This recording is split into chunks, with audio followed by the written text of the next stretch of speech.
Hi everyone, a very good evening and welcome to today's live session. So this is Gayatri here, and as you all know, today we are going to be doing reasoning, and the topics that we are going to be discussing today are coded inequalities and complex assignments.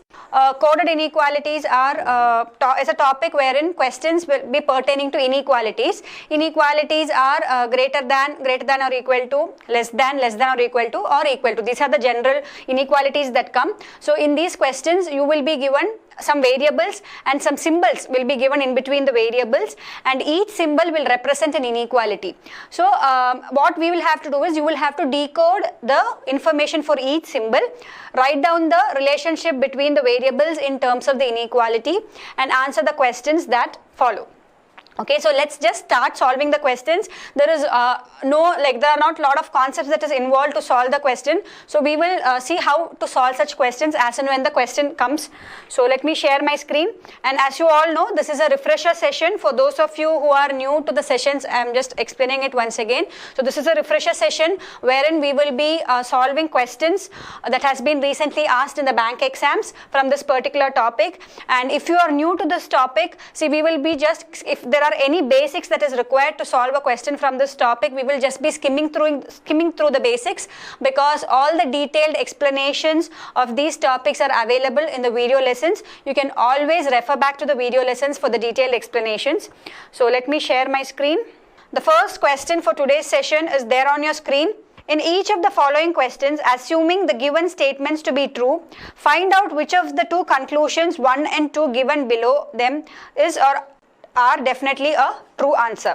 So this particular question is a question that was asked in last year IBPS clerks exam. So such questions are mark scoring questions, and see to it that you don't leave such questions. So what is given? There are some statements followed by some conclusions. So just see, whenever questions on inequality comes, let us try to find out the relationship between the variables. See, here it is given Q is equal to H, and H is less than L, and L is less than F. Okay. Alright, what can I say, and what have they asked? Conclusion 1, Q is less than F. See, Q is equal to H, correct? So I can say Q is less than, L is less than F, or definitely Q is less than F. So this conclusion is following. Similarly, from this, what can you again write? We can say H is less than, L is less than F. So again, this conclusion also follows. So both the conclusions follow in the given question. So the answer is option E. Let's move on to the next question. D is greater than E is greater than or equal to I is greater than or equal to K. And you are given conclusions. See, in coded inequalities, the only thing you have to remember is try to write the given statement, okay, whatever is given, write it in terms of the inequalities, find the relationship between the variables, combine the decoded statement and conclude the answer, okay. So here what is the statement that is given? D is greater than E is greater than or equal to I is greater than or equal to K, correct? So what is this? D is greater than or equal to I. See, D is definitely greater than E, and E is greater than or equal to I, correct? So what is actually happening? D is actually definitely greater than I. It cannot be equal to I. Okay, I hope it is clear. See, even if E and I are equal, okay, even if the case is E and I are equal, what happens? D is still greater than I. D can never be equal to I, and that is why this conclusion does not follow. Let us assume, see, there are two cases that can come. Either E is greater than I or E is equal to I. Okay, even if both the cases come, still D is going to be greater than I. It can never be equal to I. So conclusion 1 does not follow. But when you look at conclusion 2, E greater than or equal to K definitely follows. Correct? E greater than or equal to I greater than or equal to K. So definitely E will either be greater or equal to K. So only 2 follows, that is option B.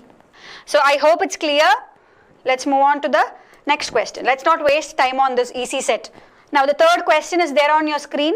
V is less than W, W is less than or equal to U, U is less than R. Conclusions are V less than R, W less than R. So what is given? I'm just writing these statements as, like, I'm just comparing all the variables and writing it as one single statement. W less than or equal to U less than R.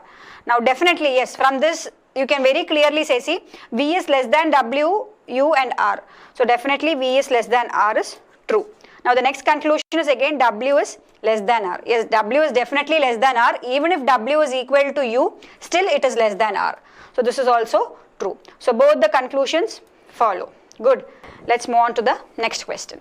F is less than J, J less than or equal to T, T greater than or equal to R.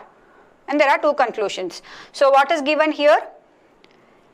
F is less than J, J is less than or equal to T. Then it is given T is greater than or equal to R. Okay. Now first statement is F is greater than T. Any answers? Anybody got answer for this? So here see what is happening. Even if J is equal to T, okay, T is definitely greater than F. Okay, correct? T cannot be less than F. So definitely the conclusion 1 is going to be false. T is only greater than F. F is not greater than T. Next is F is equal to R. Now here what is given? See F less than J less than or equal to T and T greater than R is given. See, we know only the relationship between T and R. We know T is greater than R, but we don't know anything about R and J, right? Even if we knew something about R and J only, then only we can relate R and F together. So basically from the given information, we cannot find any relationship between R and F to conclude that R is equal to F. So the conclusion 2 will also not follow. Okay, because we are not sure about the relationship between R and F. So the answer for this question would be option D, where neither conclusion follows. Let's move on to the next question. So what are the statements that is given here? M is greater than K, K is equal to H, H is greater than or equal to L. Okay, now the first conclusion is M is greater than L. See, from this given information, very clearly you can say M is greater than L, correct? See, M is greater than K, even if K is equal to L, still M is greater than L. So conclusion 1 follows. Now look at conclusion 2. See, M is greater than or equal to K and K is equal to H means M is greater than H. So M cannot, less than H is not true. So this conclusion does not follow. So only 1 is true. Now, next question. So the previous set that we did was a very easy type wherein they directly gave us the inequalities and asked us to just see if the conclusions follow the given statement. Now generally how we see questions on inequalities is at times they give you symbols. Okay, each inequality is represented by a symbol and the statements are given based on these symbols. So you have to decode the given symbols and write them in terms of inequalities and then combine the decoded inequalities and try to get the answer. So let us look at this question. See, in this question they have given some symbols which represent inequalities. So how do we go about solving such questions? What I would say is first try to write down or decode the given symbol in terms of inequalities and keep that handy so that you are able to solve the question faster. See, whenever such questions come, generally there will be 3 or 4 questions that accompany a set. Okay, there will be 3 or 4 questions in a set. So what I would suggest is write down what each symbol represents. Okay, once you write that down, that will be useful for you throughout the problem. See, in this question, what does at represents? At represents P is neither greater nor equal to Q. That means that at represents less than. P is less than Q. That's what at represents. Okay, so P stands for less than. Similarly, take percentage. P is neither smaller nor greater than Q. What does that mean? P is equal to Q. So percentage stands for equal to symbol. Similarly, and symbol, P is not greater than Q. So what does that mean? P is either less than or equal to Q. Correct? So and stands for less than or equal to. Similarly, dollar.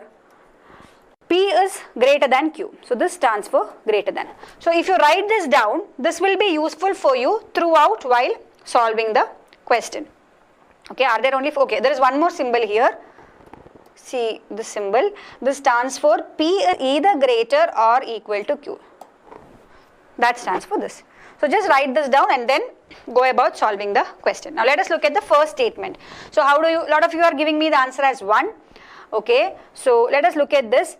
H and K, correct? So what does that mean? See, once you have written this down, writing these in terms of the inequalities becomes very easy. So that's why I say always decode the symbol and write it down so that it's easier for you to solve. Okay, H and K means H less than or equal to K, K less than or equal to n, n greater than w. So that's what is given. And what are the conclusions that is given? First one that is given is n dollar is greater than n greater than h. Second one is w less than h. See, as I said, when such question comes, if you don't write it down like this, what we will end up doing is, okay, h and. So what does and represent? You go back to the question, read it, try to put in the values. No, that's a waste of time. That will not work in the exam. Okay, when we have very less time to solve the questions. So always write it down like this so that you are able to speed up your calculations. Okay. So first one is n is greater than h. So let me write down the statements together.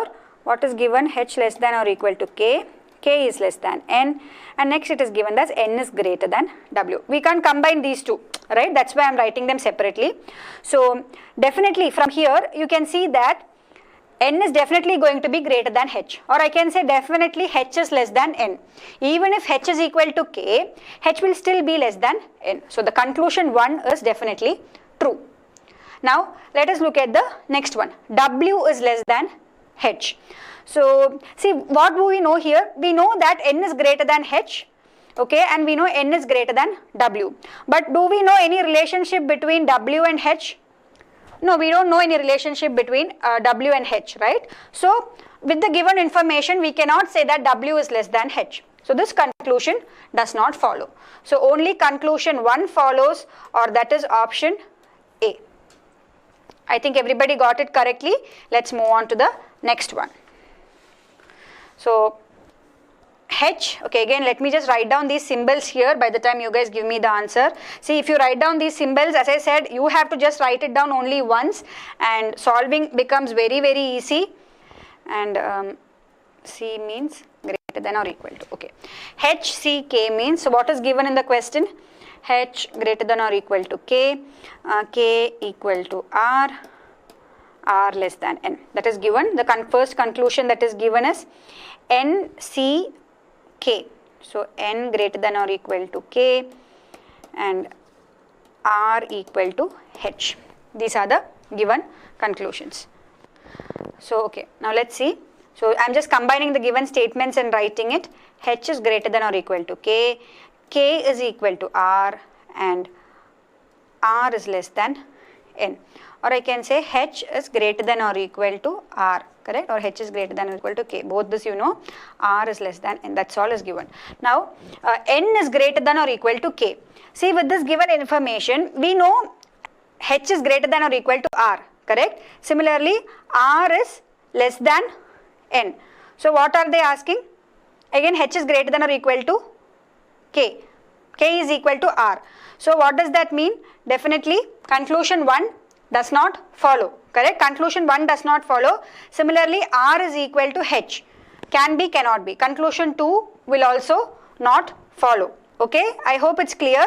See, if you combine these statements, you get H greater than K equal to R and R is less than N.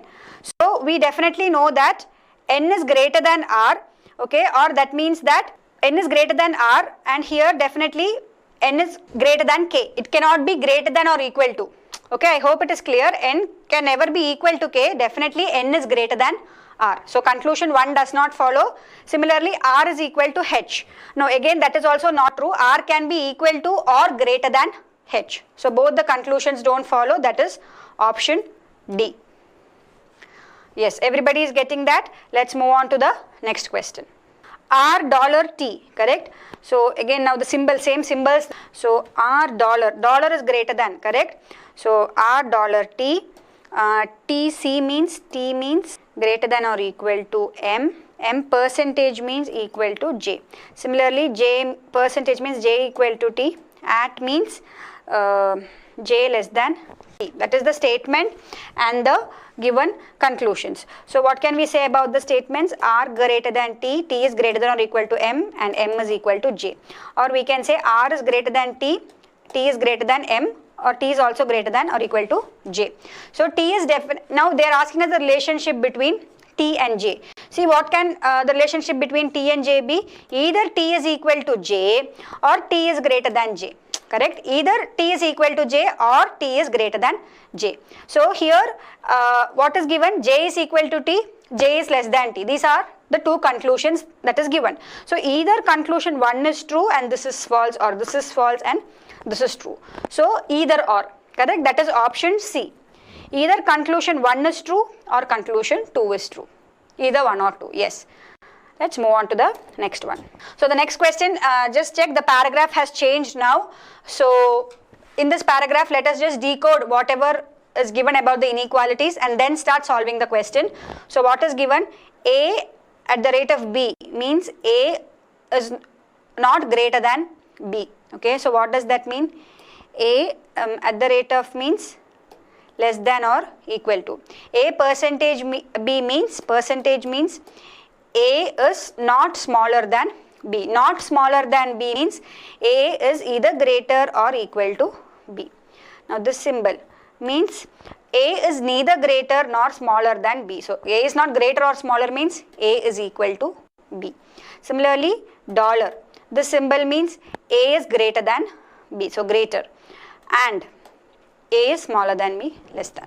So this is the decoding of the given symbols. Now let's start solving the question. So what is the statement that is given? R, as I said, always write this down so that it's easy for you to solve. J percentage M means percentage is what? Greater than or equal to M. M equal to K. First conclusion is K equal to J, and the second conclusion is K less than J. So if we write down together whatever information is given in the statements, R is greater than J, J is greater than or equal to M, and M is equal to K. So from this again you can say R is greater than or equal to J, greater than or equal to K, because M is equal to K. So either K is less than J or K is equal to J. So either this conclusion is true or this is true. Either or, correct? That is option C. Everybody got it? Next question. D at the rate of R, M dollar R, M C F. So based on the given information, at the rate of stands for what? At the rate of stands for less than or equal to, right? So D less than or equal to R, M dollar stands for greater than, correct? Greater than R, M C, C stands for equal to F. Now what are the conclusions? F dollar, again dollar stands for greater than D, F greater than R. So that is the given information. Let's check. So okay, Vipul has given me the answer for this. Let us just combine the informations given in the statement. D is less than or equal to R, correct? Similarly, R is less than M and M is equal to F. So what does that mean? R is less than M and R is also less than F. M is equal to F, correct? So if R is less than M, R is less than F also. Okay, or I can say F is greater than R. So the first conclusion definitely follows. Now how do you find the relationship between F and D? See, D is less than or equal to R, correct? So here what you can say, D is less than or equal to R, and we know that R is less than F. So definitely I can say that F is going to be greater than D. Even if D is equal to R, F is going to be greater than D. So this conclusion also follows. So both the conclusions follow. That is option E. Okay, next question. H, C, F. Next question, let me start solving. You guys give me the answer by then. H, the C symbol represents what? Equal to, correct? H is equal to F. So what is given? H is equal to F. F greater than R and means less than. Okay. The conclusions is R and H. And is again less than H. K dollar is greater than. K dollar than F. So that is the given information. Okay, what is asked here? H is equal to F. F is greater than R. R is less than K. So H is equal to F means what can you say? H is equal to F. F is greater than R. So H is also greater than R. F is also greater than R. And we also know that K, R is less than K, or K is also greater than R. So that's what we know. Now what have they asked?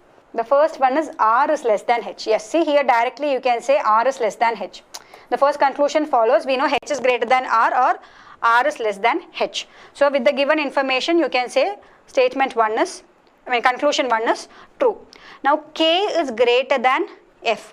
Can you say something about K and F? See, we only know that H comma F, right? Both of them are greater than R, and we know R is less than K. But we don't know the relationship between K and F, correct? So, no information is given for us to find out the relationship between K and F. So, we cannot say that the conclusion 2 follows. So, only conclusion 1 follows, that is option A. Yeah, everybody is getting it correctly. Now, next question. The next question is there on your screen. Read the instructions and answer the following question. X $Y means what does dollar stand for? Dollar stands for X is not smaller than Y. That means X is greater than or equal to Y. At the rate symbol stands for neither greater than nor equal to. So it means it is less than.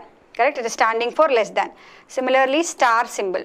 X is neither smaller than nor equal to. Neither smaller than nor equal to means greater. Correct? Star stands for greater. Percentage. Next symbol is percentage. Percentage not smaller than or not greater than. That means equal to. And again, at the ampersand will stand for X is not greater than Y. That means it is either less than or equal to Y. A and B. So, and stands for A is less than or equal to B, B is equal to C, D greater than C. That is the information that is given. Now, the first conclusion that is given is A less than C, and the second conclusion given is D greater than A. Okay. So, let us just write this down, these inequalities together. So, what is given? A is less than or equal to B. Similarly, I can say A is less than or equal to C as B is equal to C, and next they have given us D or C is less than D, correct? C is less than D, that's all we know. So, from this, what is the first conclusion saying? First conclusion is saying A is less than C. No, A is less than or equal to C. A can also be equal to C. So, this is conclusion does not follow. Now, the next conclusion. D is greater than A. See, now we know this, right? We know A is less than or equal to C less than D. Even if here A is equal to C, then still D is greater than them. Okay. So, D is definitely greater than A. So, only conclusion 2 follows, conclusion 1 does not follow. Here only option 2 will follow, that is only statement 2 is true, that is option B. See, conclusion 2 will follow, D is definitely greater than A. Even if A is equal to C, we know that D is greater than C, so D will definitely be greater than A also. Okay. Now, let's move on to the next session. Now comes as complex assignments. Okay. So, what is complex assignments? Complex assignments are questions pertaining to wherein you have a group of persons or there are some parameters that are given, right? 2 or 3 parameters are given, and you have to map these parameters to the persons given. Generally, it is persons who are involved in the question.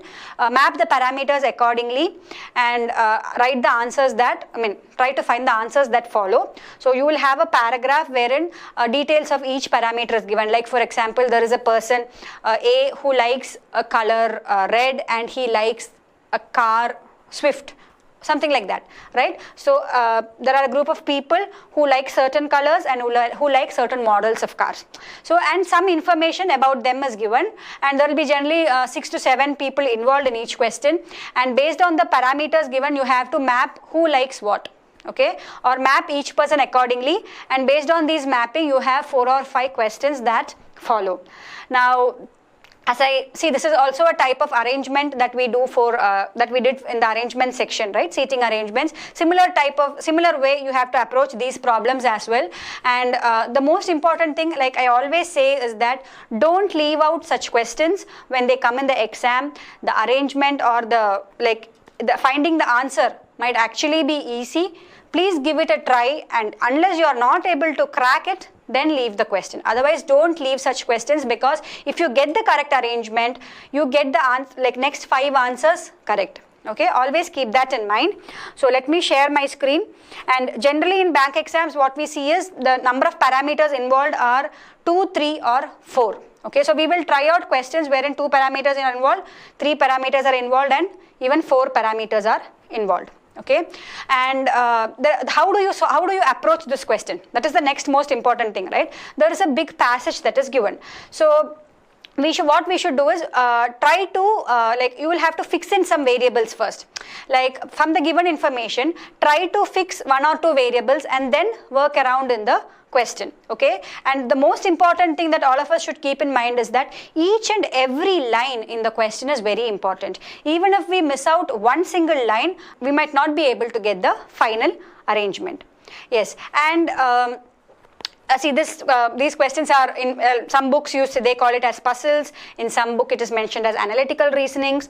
So we call it as complex assignments. Okay, and one way of solving this question is I leave it to you to decide what is the way in which you are solving the question. Sometimes, okay, drawing a tablet, like writing down the given information in the form of a table will really help you solve the question.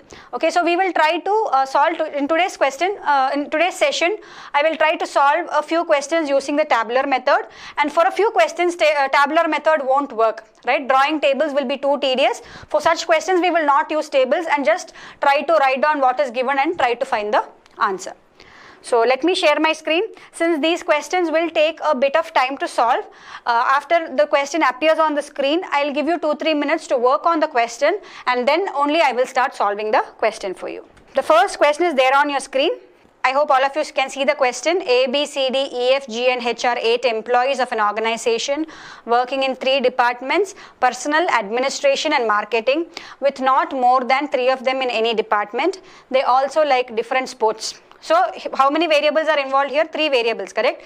Parameters or variables, whatever. So there are 8 people involved, and they are in different departments, and they also like different sports. Now information about their the parameters is given, and you have to find the answer. So try it. So what is given? 8 people are there. They are in 3 different departments and they like different sports. So basically I am going to represent the given information in the form of a table so that I am able to solve it faster.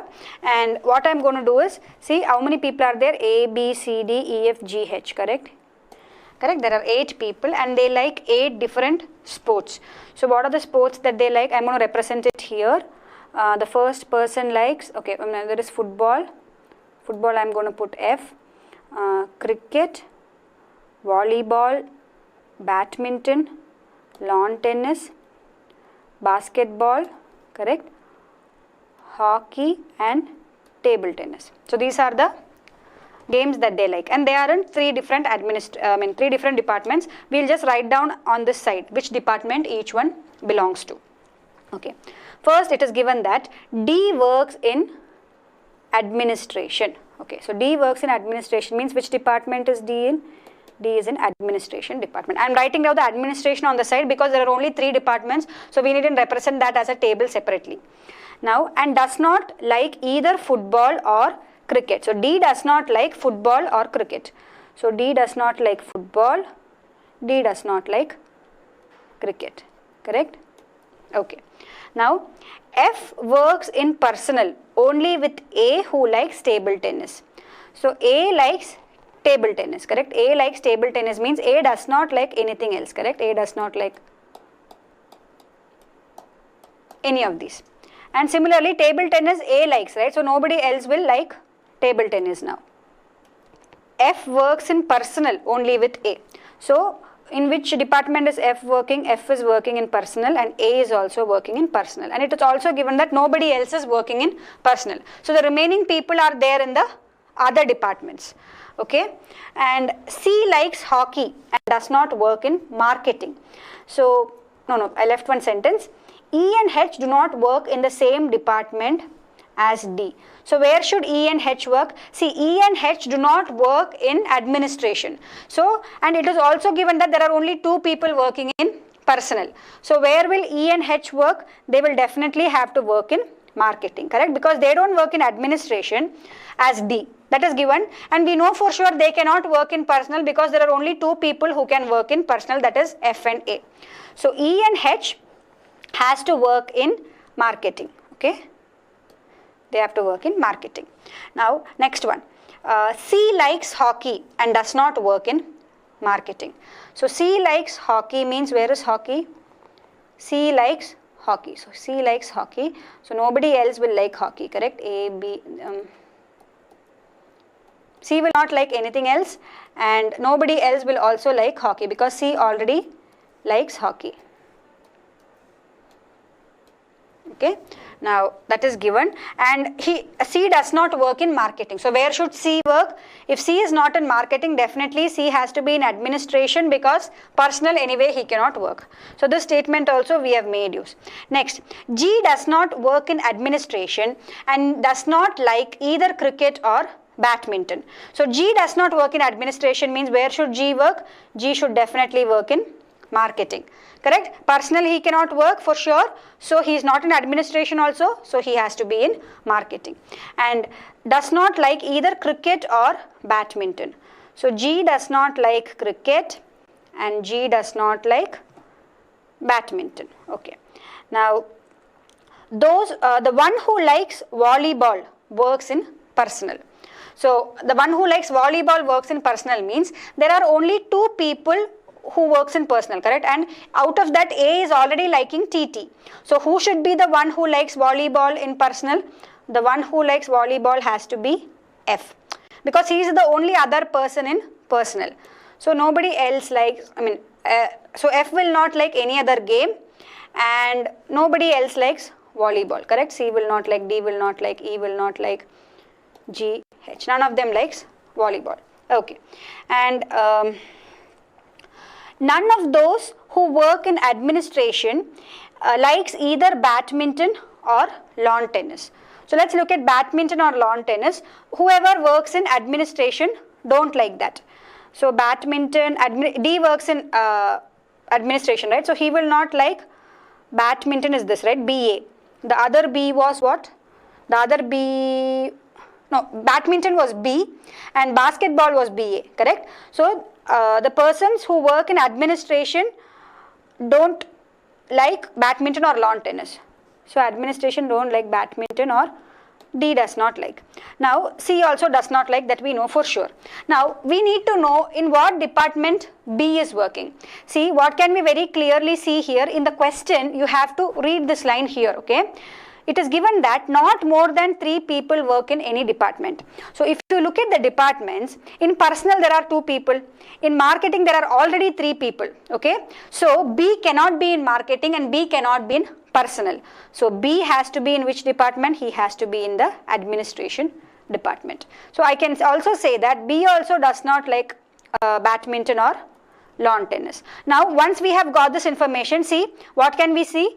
D does not like football, cricket, volleyball, badminton, lawn tennis, H and TT, hockey and TT. So what should D definitely like? D should definitely like the basketball, okay? Just put it BAS so that it's clear. D likes basketball. So if D likes basketball, then I can say nobody else likes basketball. Now next it is given that H does not like cricket. So H does not like cricket means H does not like cricket. Then from this can we find out any information? One of those who like in administration likes football. So who are there in administration? D, C and B. So one of them who is in administration likes football means C likes hockey, D likes basketball. So who is the one who should like football? It has to be B. So this also you got. So again you can cancel these here. Now after this, okay, cancel this. Now next, what are the things that we have to fix? We need to know, okay, about the remaining information. Let me see what I have missed. H does not like, okay, let me just read it again. C likes hockey and does not work in marketing. G does not work in marketing and does not like either cricket or badminton. So that is also given. So G does not like badminton, correct? So G does not like badminton means definitely G has to like what? See this line, okay. The way I have drawn is a bit confusing, yeah. So if you actually do it with more space, I'm sure there won't be any confusions, okay. See, that's the line. Just drawing it so that it's clear what I've drawn.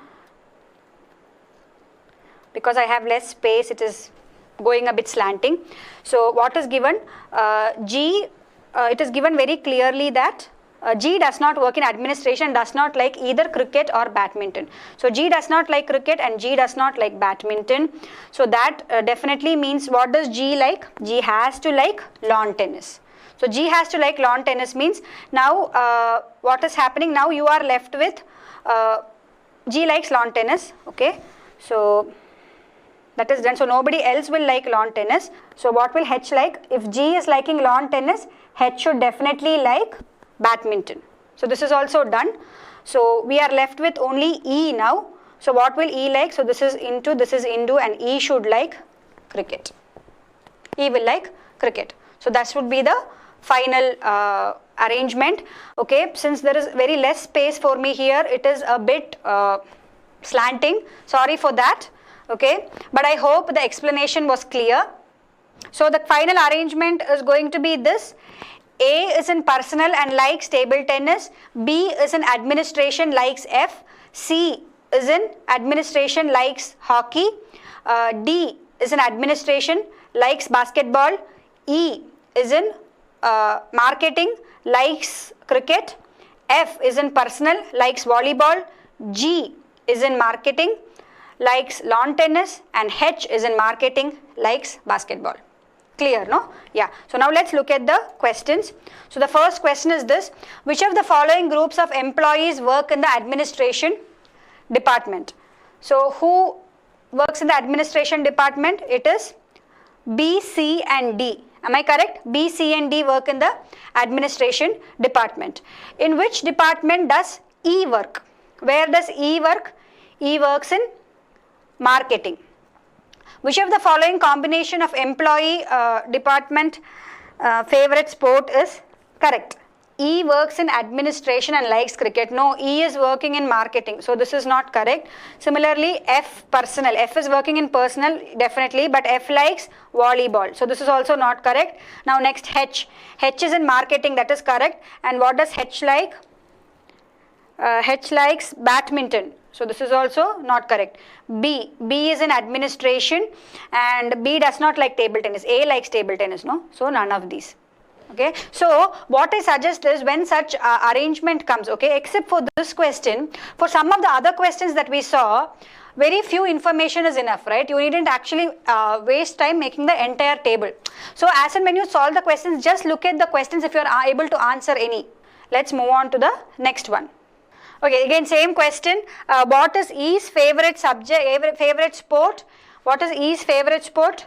E's favorite sport is cricket. Very easy, no? A. Then what is G's favorite sport? Lawn tennis. Correct? G plays lawn tennis. Option D. Yeah. Let's move on to the next paragraph. Next paragraph is there on your screen. Study the following information carefully and answer the questions below. John, Frida, Selena, George, Pinto, Naomi and Jason are 7 friends who left for 7 different destinations. Delhi, Agra, Nainital, Bangalore, Patiala, Chandigarh, Jaipur, each one on a different day of the week starting from Monday. Selena left for Jaipur on Monday, okay. A person going to Bangalore will leave on the last day of the week. Pinto left the next day after John, who left for Chandigarh, and on the previous day of Jason. George left for Patiala on Friday. Frida did not leave either on Nainital or Bangalore, and Jason left for Delhi. So go through this question.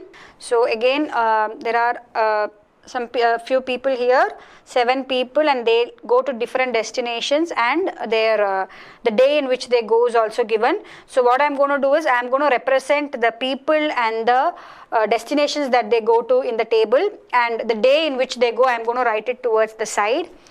What is given? John. So John, let it be J-O. Frida, Selena, George, Pinto, Naomi, Jason. They are going to Delhi, Agra, Nainital, Bangalore, Patiala, Chandigarh and Jaipur. So what I'm going to draw for this is I'm going to draw lines, okay, so that it's clear. See, you will have space in the exam. I'm sure you needn't draw like this and all. I'm just doing it so that it's clear. Okay, yeah. They go to different places starting from Monday. Selena left for Jaipur on Monday. So where is Selena going? Selena is going to Jaipur on Monday. So Selena will not go to any other place, right? Because she is going to Jaipur. When is she going? On Monday. So write Monday here. She is going on Monday. So nobody else is going on Monday. Then cancellation takes time, Anubrat says. So Anubrat, I think you just draw a line there. That's enough. Now you needn't sit and put into like how I do. Just put a line. So that means it's done, right? Just put a line here and a line here. That will also do. Okay, let me try that then. Put a line there. So nobody else is going there and nobody else will go to Jaipur because Jaipur is also taken by Selena. Now, person going to Bangalore will leave on the last day of the week. So when is the person going to Bangalore will leave? See, it is given in the question that the week is starting from Monday. So the person who is going to Bangalore is going to leave on Sunday. But we don't know who is going. Let us just put Sunday against Bangalore. Now, next what is given?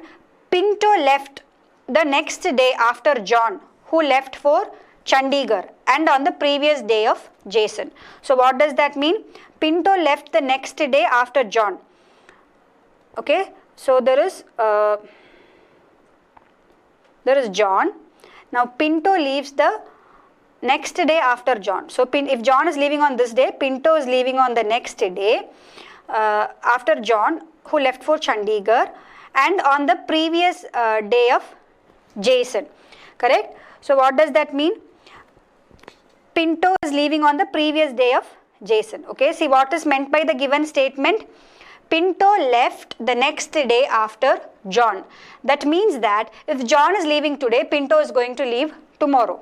Okay, and on the previous day of Jason. That means that Pinto is leaving one day before Jason.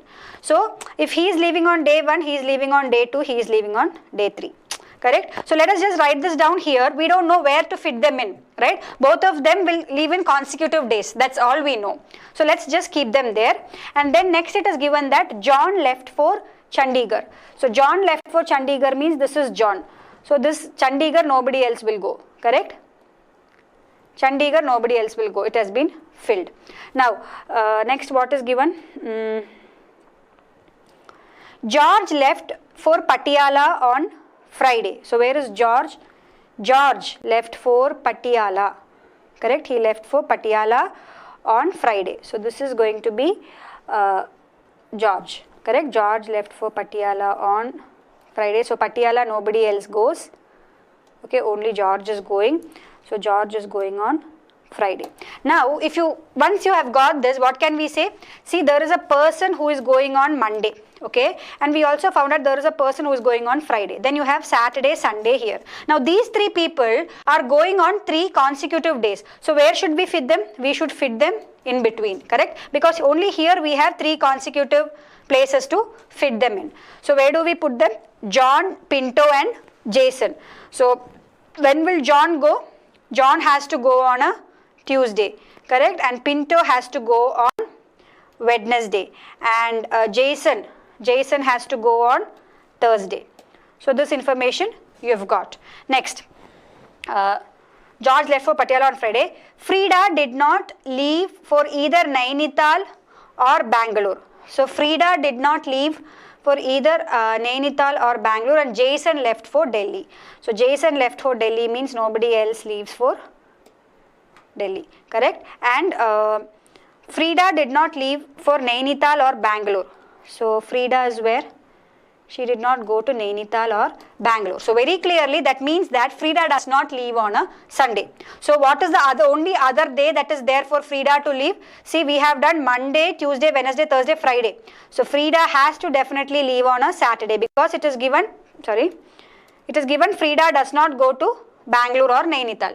And so who will be the one who is leaving on Sunday? It is going to be Navomi, who leaves on Sunday. And where is she going? She is going to Bangalore. So Bangalore is also filled, correct? Bangalore is also filled. Now what is the thing that we are left with? Jason left for Delhi. So Jason also we have found out. Now where can Frida go?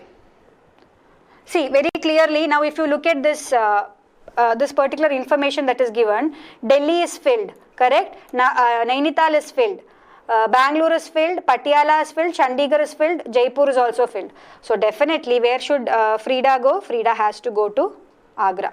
So if now Agra is also filled, correct? So Frida goes to Agra. Agra is also done. Now who is there left? We have Nainital. So who is there left for Nainital? Only Pinto is left, is it? Pinto is left for Nainital. So Pinto has to be Nainital. So Nainital is also done. Is there anything else that is missing? No, right? Everything else we have finished. So the arrangement is going to be Monday it is going to be Selena who goes to Jaipur. Tuesday it is going to be John who goes to Chandigarh. Wednesday it is going to be Pinto who goes to Nainital. Thursday it is going to be Jason who goes to Delhi. Friday it is going to be George who goes to Patiala. Saturday it is going to be Frida, right, her name? Yeah, Frida who goes to Agra, and Sunday it's going to be Naomi who goes to Bangalore. Okay, see generally I feel that if you still put a cross that would be more easier to understand, but since some of you said you feel it's taking time, I just put lines, but definitely cross would be better. Okay, because otherwise it is a bit confusing. Here I have used different colors so it's easy to understand. I leave it to you, okay, on the method that you will be choosing. So let us look at the questions. On which day of the week did Frida leave? When did Frida leave? Frida leaves on, answer for the first question, Frida leaves on Saturday, correct? Yeah, who left for Bangalore? Naomi who left for Bangalore.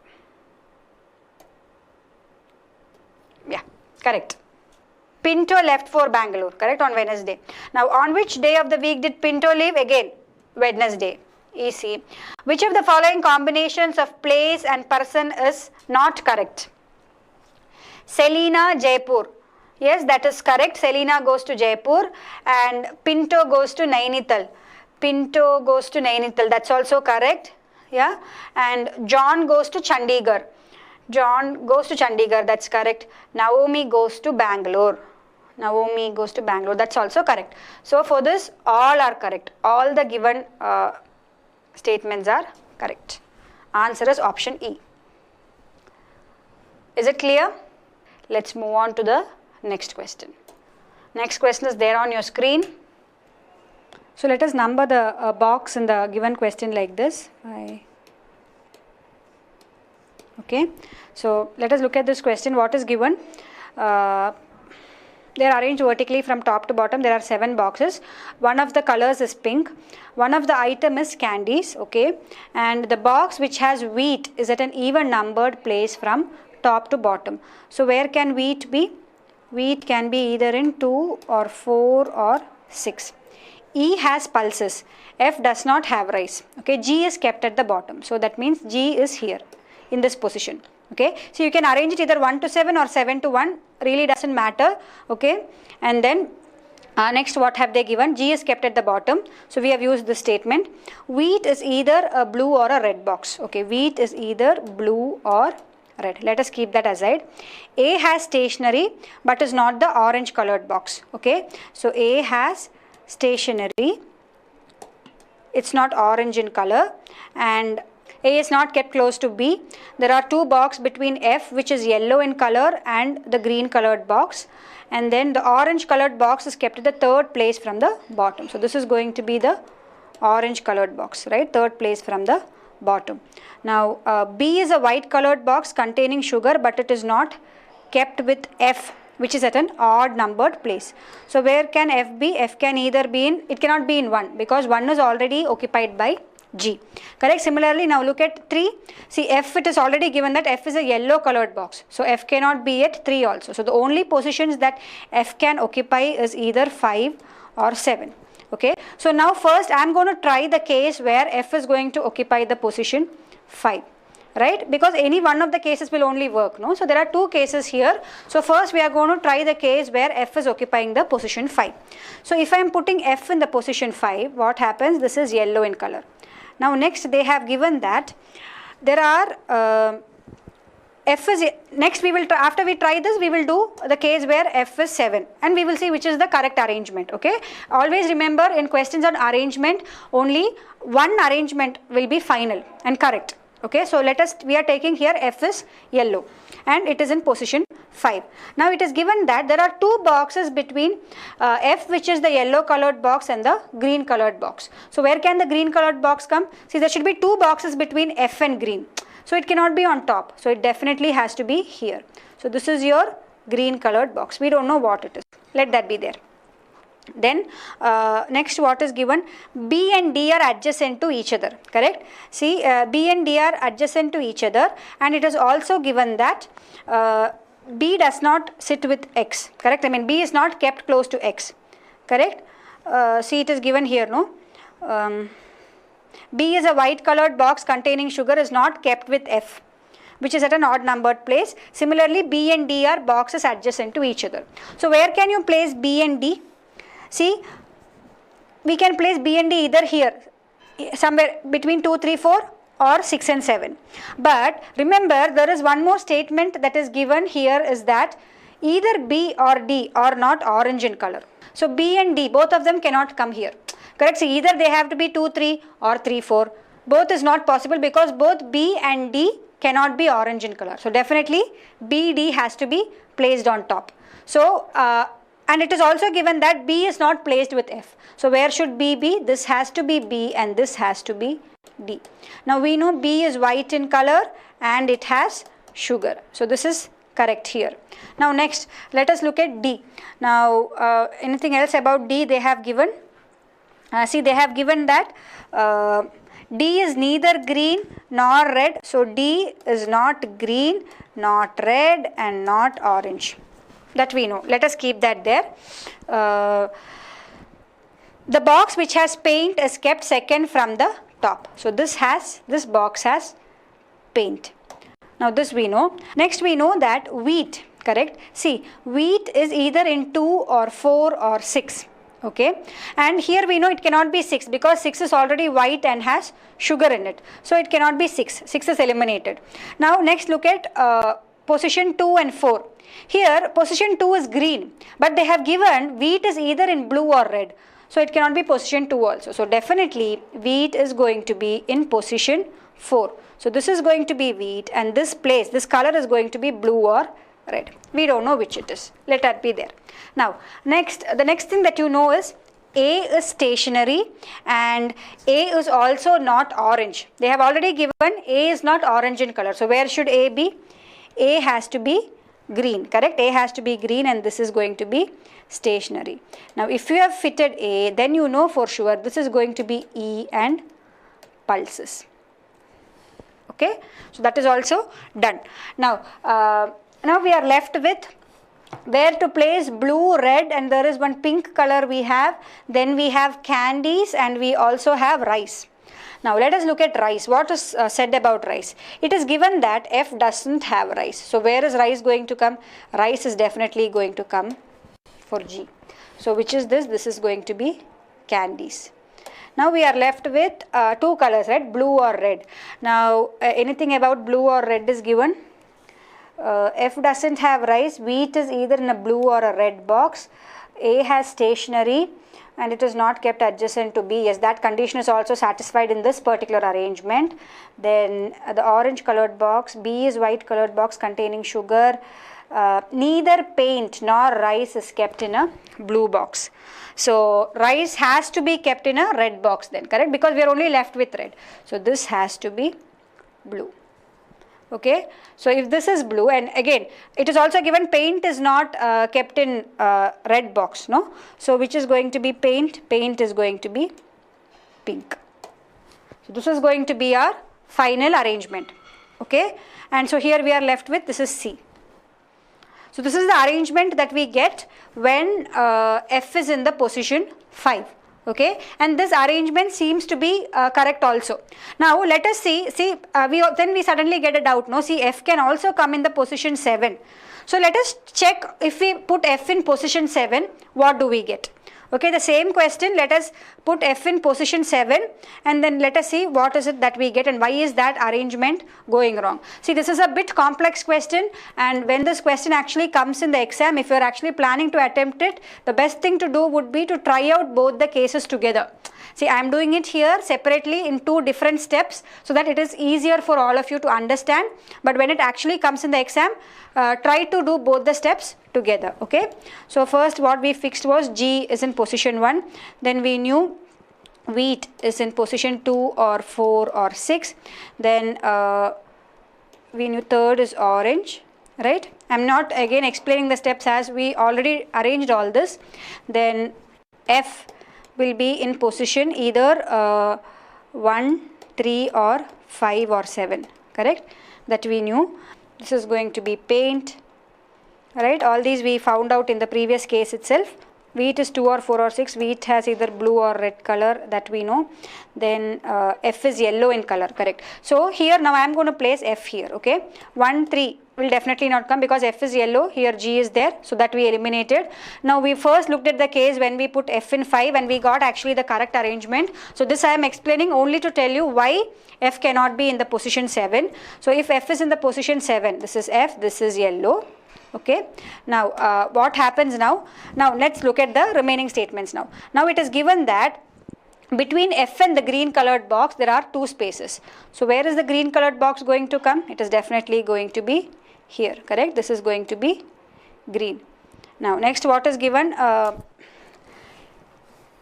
Next look at B and D. Again we have to place B and D. So when you place B and D, what happens is B and D cannot be in 2, 3, 4 for sure. Again we know that because B and D will not be orange in color. So where should B and D be?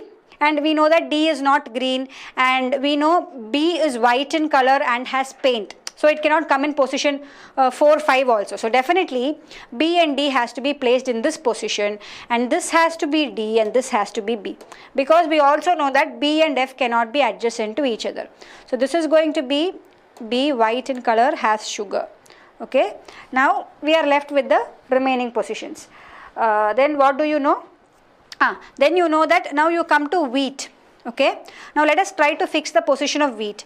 See, we know wheat is either in position 2 or 4 or 6. Here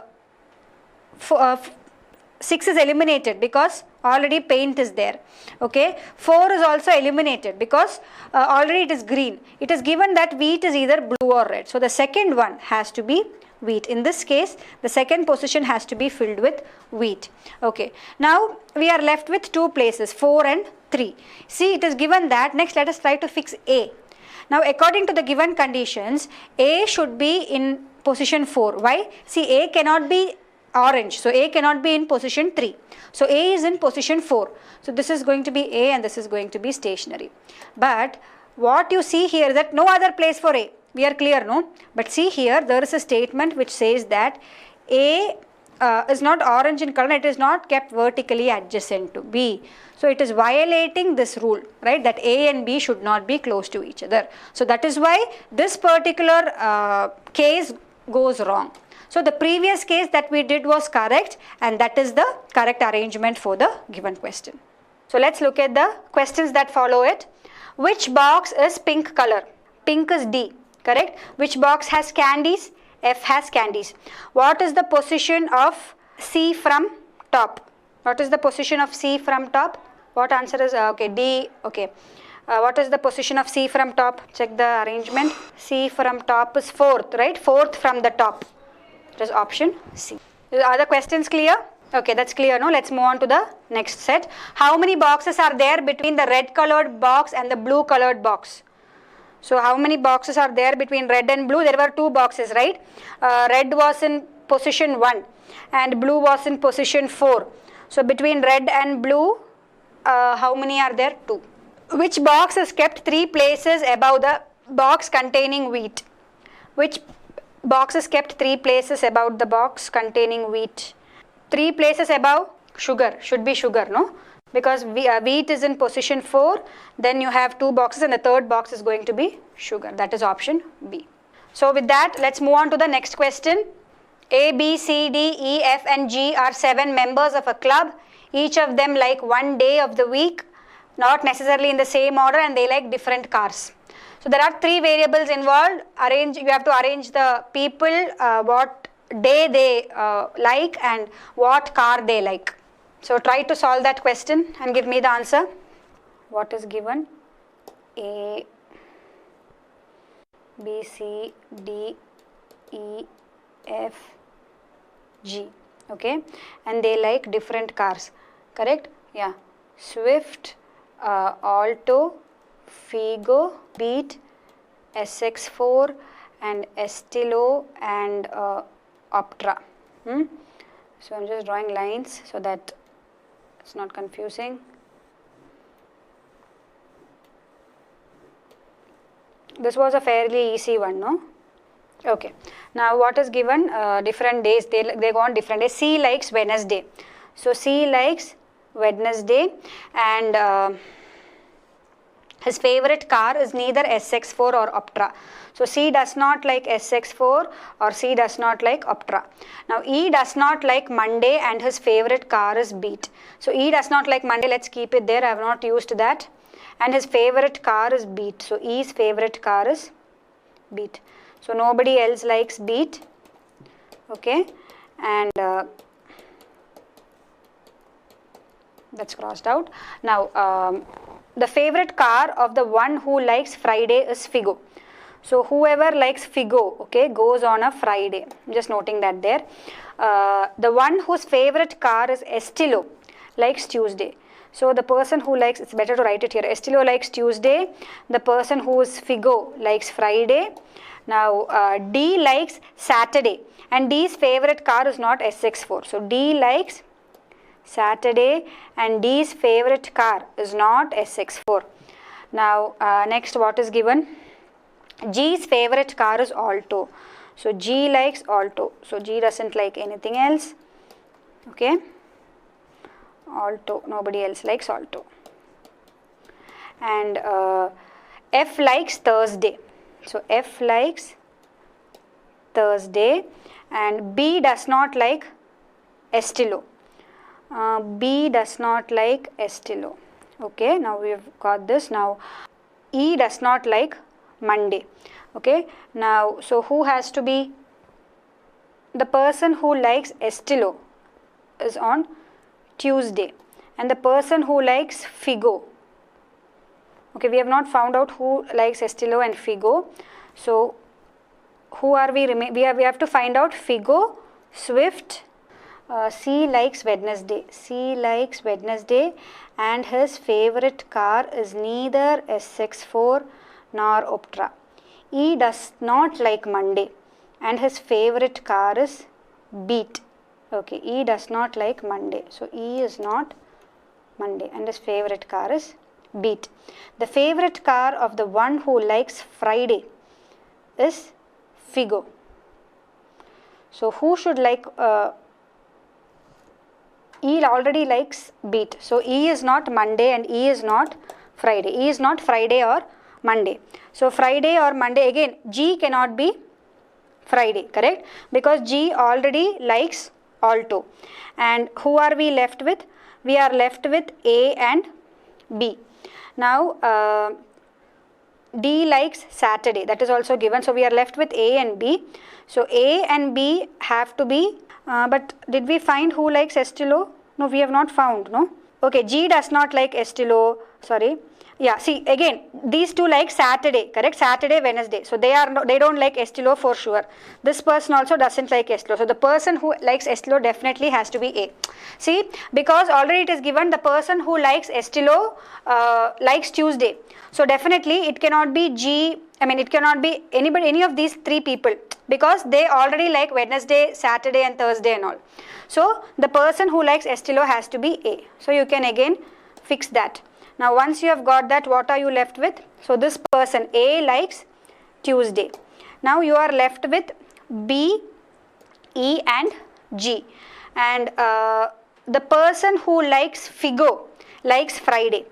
So okay, again here it is very clearly given that E does not like E does not like Friday or Monday, correct? And the person who likes Figo likes Friday, and here G already likes Alto. So who has to be the person who likes Figo and who is on Friday? It has to be B. So B is on Friday and he likes Figo, correct? Yeah, B is on Friday and he likes Figo. That should be correct. So again, now we have got the complete arrangement. Now whom are we left with?